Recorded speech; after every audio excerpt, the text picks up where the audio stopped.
Hi mga Megs! Welcome back po sa ating YouTube channel. For today's video, ituturo ko sa inyo kung paano matanggal o mawala ang limited originality of content sa inyong Facebook page. Kasi halos karamihan mga Megs ay nagkaroon ng limited originality of content. So, paano nga ba mawala yung limited originality of content? May dalawang paraan po ito mga Megs kung paano matanggal o mawala yung limited originality of content.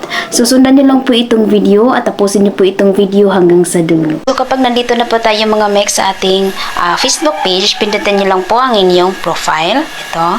Tap tatlong dot. Tap nyo lang po yung copy link para po makopy natin. Back lang po tayo. Pindutin nyo po yung profile nyo na may tatlong guhit. Scroll down. Tap creator support. Tap monetization. Scroll up. Tap making money with stars. Tap stars on FB Reels. Scroll up. Tap contact us. Ito po sa page URL mga Megs is i-paste lang po natin dito yung kinuha natin kanya na link sa ating Facebook page. Next, dito naman sa type of issue. So, ang piliin nyo po dito mga Megs is yung demonetization and appeals. Dito sa choose files mga Megs is i-attach nyo lang po ang inyong screenshot sa mga violation ninyo. Tapos, pindutin nyo po yung send. At masubmit na po iyon mga Megs. Ito yung pangalawang paraan mga Megs kung paano mag-appeal. Pindutin nyo po yung profile nyo na may tatlong guhit.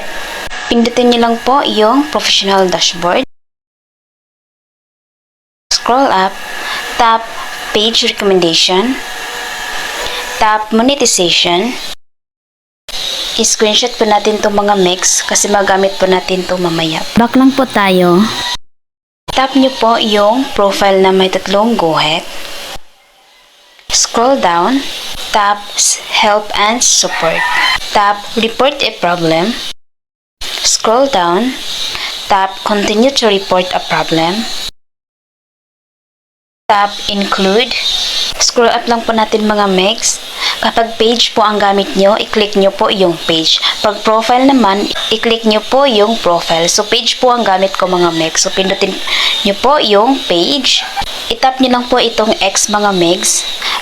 Dito sa upload from phone is yung mga violation po natin. Kunin lang po natin yung in-screenshot po natin kanina. Yung limited originality of content. At dito sa describe the issue mga Megs is magsulat po tayo ng letter kay Meta. About po sa concern ninyo or issue sa inyong Facebook page. Before po kayo mga Megs mag-submit nito is dapat po malinis po ang inyong account at wala pong mga violation. At dito po mga Megs, i-paste nyo po yung link ng inyong Facebook page. At pindutin nyo po yung arrow sa ibabaw para po masubmit na inyong report a problem.